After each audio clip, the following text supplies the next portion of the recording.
The overall goal of this procedure is to isolate human neural stem cells from discarded frontal cortical tissue. This is accomplished by first preparing the solutions and materials in advance before dissecting human fetal brains. This is followed by the maintenance of isolated neural stem cells, including further expansion, characterization, and experimentation. Long-term storage is feasible, as is establishment of subcultures for differentiation of progenitors into neuronal and glial cell types.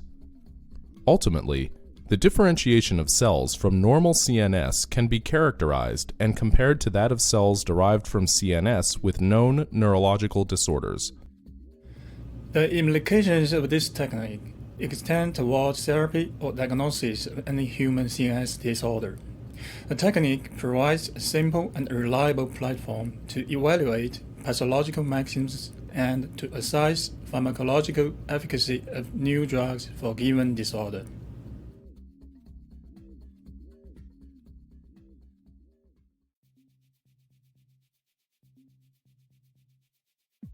Because of the exceptional value of multipotent cells, all materials need to be at the ready in advance of starting the protocol to minimize risk of compromising the samples.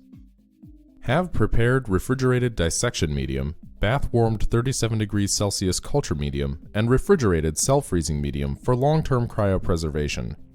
For the dissection, have sterile autoclaved forceps and scalpel blades with handles ready.